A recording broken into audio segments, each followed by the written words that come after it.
SK5 news channel నిరంతర వార్తల కొరకు ఎమ్మిగనూరులో పోస్టల్ శాఖ ఆధ్వర్యంలో జయహో బీమా సంకల్ప్ 3.0 డివిజన్ రివ్యూ.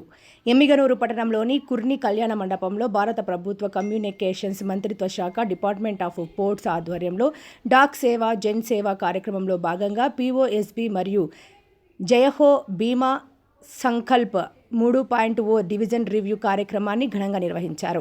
పోస్టల్ శాఖలో ప్రజలకు అందుతున్న అనేకమైన సేవలను మరింత విస్తృతంగా అందించడంతో పాటు పోస్టల్ పొదుపు సేవలు, బీమా పథకాలను ప్రజలకు చేరువగా అందించడంలో ప్రధానంగా సమీక్ష నిర్వహించారు. పోస్టల్ శాఖ అందిస్తున్న సేవలను ప్రజలకు మరింత సమర్థవంతంగా అందించేందుకు తీసుకోవాల్సిన చర్యలపై అధికారులు సబ్ డివిజన్ సిబ్బందితో చర్చించారు. ఈ కార్యక్రమానికి Andhra Pradesh circle ADFS G Sivanagaraju ముఖ్య అతిథిగా హాజరై పోస్టల్ శాఖ కార్యకలాపాలు, పొదుపు పథకాలు, బీమా సేవలపై సిబ్బందికి పలు సూచనలు చేశారు. ప్రజలకు పోస్టల్ సేవలు మరింత చేరువయ్యేలా సిబ్బంది కృషి చేయాలని సూచించారు. Emmiganur postal inspector Y Nagaraju అధ్యక్షత వహించగా G Sivanagaraju, ADFS AP circle Vijayawada G Janardhan Reddy, SPOs Kurnool B Naganayak, BDRO Kurnool ఈ కార్యక్రమం ఘనంగా నిర్వహించారు. కార్యక్రమంలో ఎమ్మిగనూరు సబ్ డివిజన్ పరిధిలోని సబ్ డివిజన్ పోస్ట్ ఆఫీస్. అందరికీ నమస్కారం అండి. నా పేరు శివనాగరాజు. నేను assistant director chief post master general Andhra Pradesh వారి కార్యాలయం విజయవాడ నుంచి ఈ రోజున మన ఎమ్మిగనూరు సబ్ డివిజన్ పరిధిలో ఉన్నటువంటి డిపార్ట్మెంటల్ స్టాఫ్ మరియు గ్రామీణ డాక్ సేవక సోదర సోదరీమణులను కొన్ని బిజినెస్ టార్గెట్స్ విషయంలో మానిటర్ చేస్తూ మరియు వారిని మోటివేట్ చేయాలి అని చెప్పి ఈ ఎమ్మిగనూరు టౌన్కి రావడం జరిగింది. ఈరోజు మా స్టాఫ్ దాదాపు ఒక 150 మంది ఈ కార్యక్రమంలో పాల్పంచుకున్నారు.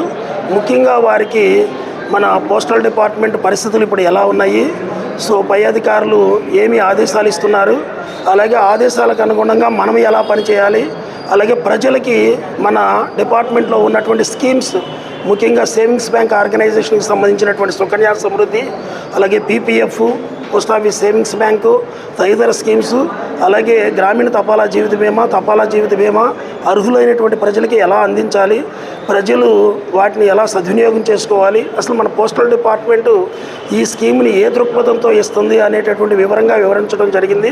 ముఖ్యంగా ఏంటంటే ఈ స్కీమ్స్ అన్నీ కూడా బహుళ ప్రాచుర్యం పొందినటువంటివి, ప్రజలకు బాగా ఉపయోగకరమైనటువంటిది, అత్యంత వడ్డీ రేటు ఇచ్చేటటువంటి ఏకైక కేంద్ర ప్రభుత్వ సంస్థ పోస్టల్ డిపార్ట్మెంట్.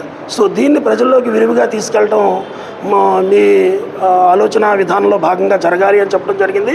అలాగే గ్రామీణ ప్రాంతాల్లో నివసించేటటువంటి ప్రజలకు ఆర్థిక అక్షరాస్యత ఎలా కలుగు చేయాలి, మన స్కీమ్స్ గురించి ఎలా చెప్పాలి, సో గ్రామంలో నివసించేటటువంటి ప్రతి ఇంటింటికి పొదుపు పంట అనేటటువంటి ఒక వినూత్నమైనటువంటి కార్యక్రమాన్ని చేపట్టి ఇంట్లో ఉన్నటువంటి ప్రతి వ్యక్తికి మన పోస్టల్ డిపార్ట్మెంట్లోని ఏదో ఒక స్కీమ్తో అనుసంధానం చేసి గ్రామీణ ప్రజలకు పూర్తి ఆర్థిక అక్షరాస్యతను కలుగజేసి 2047 మన వికసిత్ భారత్ లక్ష్య సాధన ఏదైతే మన కేంద్ర ప్రభుత్వము, అలాగే మన స్వర్ణాంధ్రప్రదేశ్ 2047 అని ఆంధ్రప్రదేశ్ ప్రభుత్వము భావిస్తూ ఉన్నాయో, సో ఆ కార్యక్రమంలో భాగంగా మన డిపార్ట్మెంట్ తరపు నుంచి మనము ప్రజలకి ఎలా సేవ చేయగలుగుతాము, అందరినీ ఈ ఆర్థిక అక్షరాస్యత కలుగజేసి వారికి భవిష్యత్తుకి ఎలా భద్రత కలిగిస్తాము అనేటటువంటి విషయాలని మా స్టాఫ్ అందరికి కూడా వివరంగా తెలియజేస్తూ వారందరినీ రేపటి నుంచి గ్రామాల్లో ఇంటింటికి తిరిగి మన పొదుపు పథకాల మీద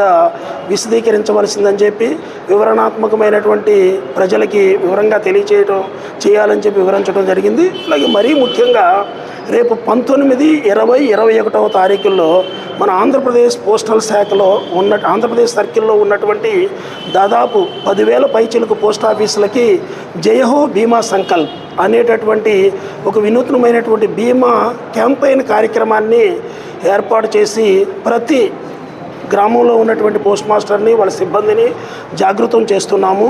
అలాగే ప్రతి ఒక్క దాదాపు 25,000 మంది ఎంప్లాయీస్ ఈ బీమా సంకల్ప్ 3.0 కార్యక్రమంలో ఇప్పుడు నిమిలీకృతమై ఉన్నారు. వారందరూ కూడా ఇంటింటికి వెళ్ళి అర్హులైనటువంటి ప్రజలకి ఎంత ప్రీమియం సేకరించగలిగితే అంత మన ఆర్గనైజేషన్కి స్ట్రెంగ్తన్ అవుతుంది, ప్రజలకి జీవన భద్రత కలుగుతుందని చెప్పి వివరించడం జరిగింది. ఈ కార్యక్రమంలో మా స్టాఫ్ అందరూ కూడా నేను చెప్పినటువంటి మాటలకి స్ఫూర్తిని పొంది వారికి వారే 25 లక్షల రూపాయలు వాళ్ళకి లక్ష్యంగా నిర్దేశిస్తే ఈ బీమా సంకల్ప 3.0 3 రోజుల డ్రైవ్కి వారు మేము 25 లక్షలు కాదు 43,70,000 చేస్తాము అని చెప్పి వాలంటరీగా ముందుకొచ్చి నాకు అష్యూరెన్స్ ఇవ్వడం జరిగింది. దీనికి మా స్టాఫ్ అందరినీ కూడా మనస్ఫూర్తిగా అభినందనలు తెలియజేస్తున్నాను. Thank you.